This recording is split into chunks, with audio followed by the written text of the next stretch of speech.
Hey everyone, it's Will, GamerDad, with another video for you. So if you didn't start the chapter, or if you wanted some tips or pointers on just watching through it, I did just finish a live stream on chapter 3, so make sure you check it out on the channel. And again, for those who joined, thank you all for your support. Now that being said, in tonight's episode of Should You Summon, we do have a few different banners to go over, and so hopefully, I'll share my thoughts and opinions about them, and you can decide if you want to summon for them or if you don't. And again, regardless of my opinions and thoughts, good luck in everyone pulling for the banners, and may you get the unit or units you desire. So, first things first, we do have the standard Fateful for Red Clad Flamemancer, which is aka Alter Dewey.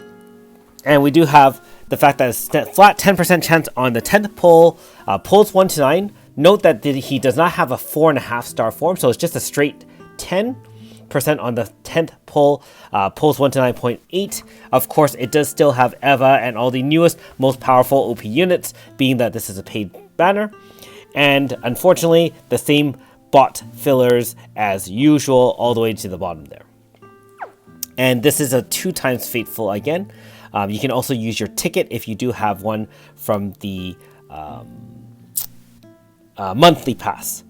Okay, so first of all, we'll talk about the 2 different versions of the Blunt Force and Fire Force, and then we'll cover him in the in that overall. So first of all, Blunt Force.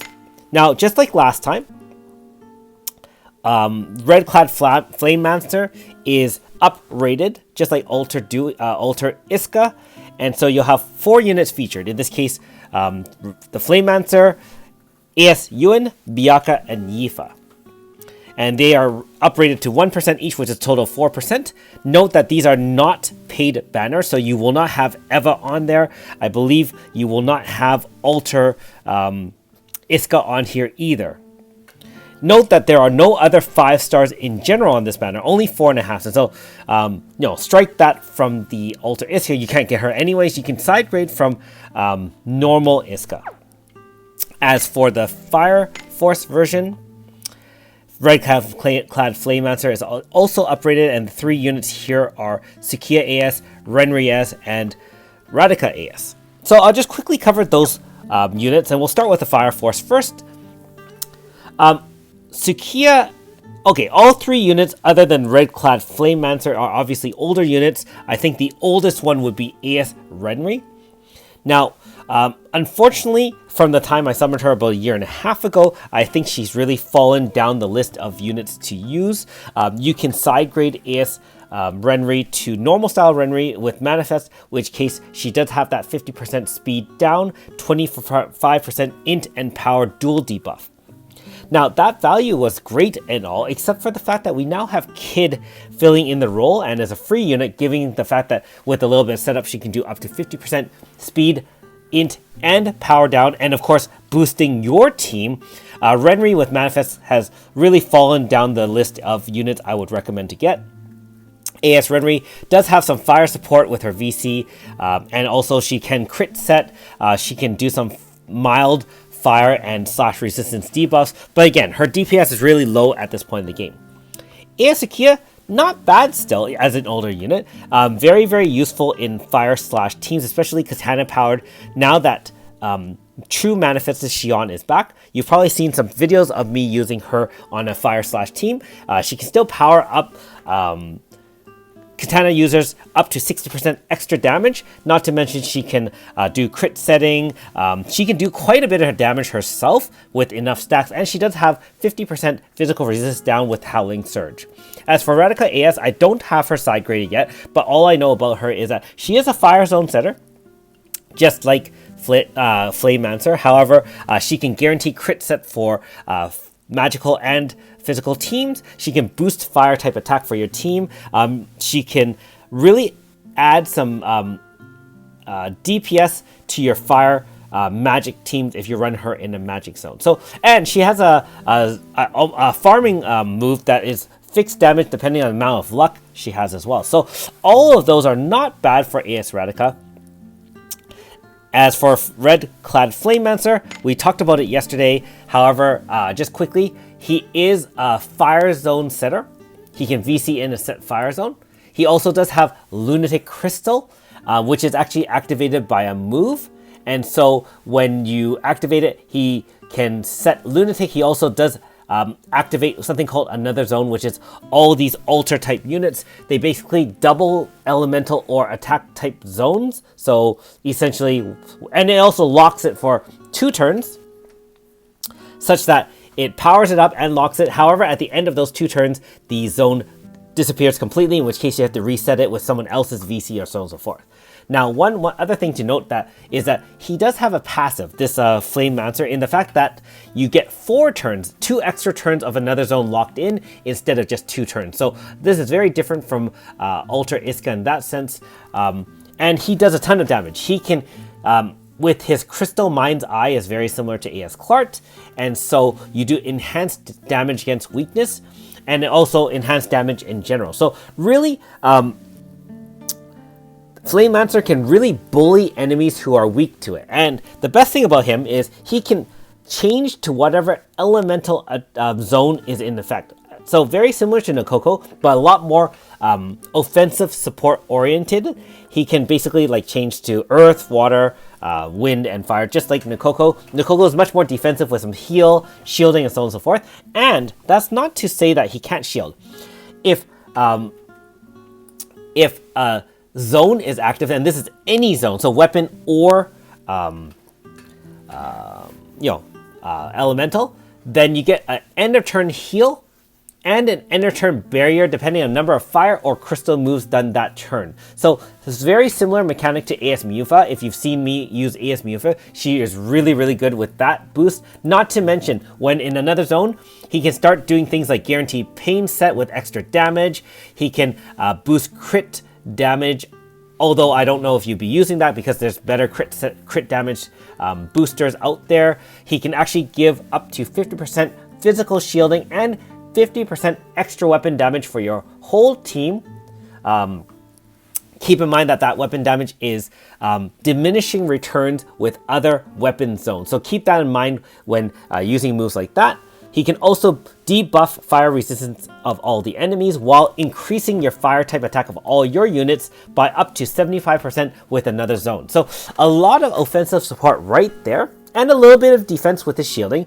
No healing that I can see. So like I said, you lose that in exchange of really boosting your team. And where he really shines is that he gives everyone in your front line, when he activates his Lunatic and Another Zone, this move increases power and int 35-35, and it gives everyone a weakness ability. So what that means is essentially if the enemy is weak to your attack for all your frontline party members for 3 turns, it'll do additional damage. And I'm not sure if it means double damage or just extra stack of modifier on your existing attack. But either way, you're going to increase your damage a lot against enemies who are weak to your attack. So playing your cards right and putting him on a team to exploit enemies with any weakness, you're going to do a ton of damage with him. And as I said, he'll support your team. And even so, he's not even that bad himself in terms of DPS. His main DPS move is a Crystal Blunt 4x XL single target, guaranteed set crit rate for your entire party, physical attacks of course, for 3 moves, and it changes to any elemental zone. So again, just like Nokoko, he works best in elemental zones. That is the 4 elements, and obviously we don't have the Crystal Thunder Shade zones yet. So not so effective in weapon type zones, but still very, very powerful, very, very useful. And so in that sense, if you need an offensive support type that's like Nokoko, he essentially will allow you to round out your elemental teams very, very nicely. If you need a guy who can set crit, do crit damage, help you power up your units, and like I said, that unique ability to increase damage for your whole party for enemies weak to it. Very, very powerful. Now, I won't say must summon, because at the end of the day, you are splitting this with 3 other units, and like I said, with this particular fire one, the first one, most of those units are much older, and you might not need them on your team anymore, in which case, I mean, you might find a better use for your stones in general. Keep in mind, you still have Eva, Melissa, you also have, Black Clad Swordsman, aka Ultra Iska, both versions of that. You also, so there's tons of banners out there that you may choose instead of Flamemancer. So really up to you, but like I said, he is very powerful and can exploit a lot of weaknesses on enemies if you tailor your team correctly, not to mention his own DPS. Now, quickly speaking, the blunt version is probably the better of the two. Now, if you're missing multiple units on both banners, I would recommend summoning on this one if you want the Flamemancer with 1 or more of these units.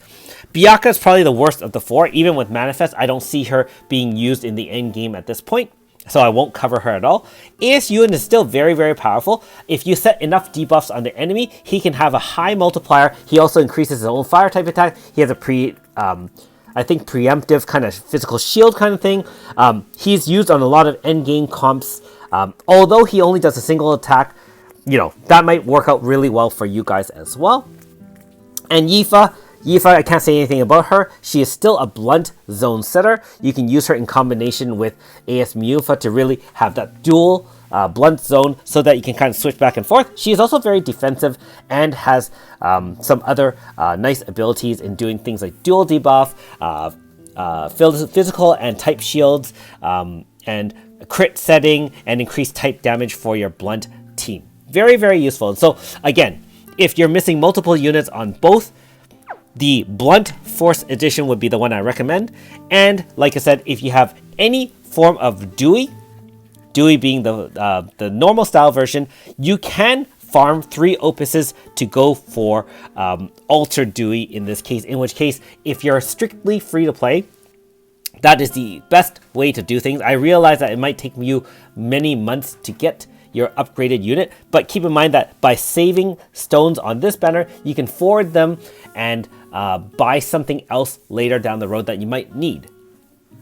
So again, many of you have already commented. Let me know, are you summoning on this banner? If you're not, I know that many of you are looking forward to this unit, and like I said, he has a lot to offer power wise, and depending on which banner works out best for you, you can summon those. And of course, if you're willing to pay some paid stones, you do have the 2 chances at the Fateful as well. And again, as for myself, since I already have one version of Dewey, and I have basically very few stones, I'm going to pass on this banner, try to get some opuses, and work forward to the upcoming banners in the future. Anyways, again, hopefully you enjoyed Chapter 3, either by playing yourself, if you haven't already, or either catching part of it through the live stream. And there is a special boss at the end of this chapter, which I will tackle sometime in the next couple of days if the schedule opens up. Anyways, thanks for watching. We'll see you next time.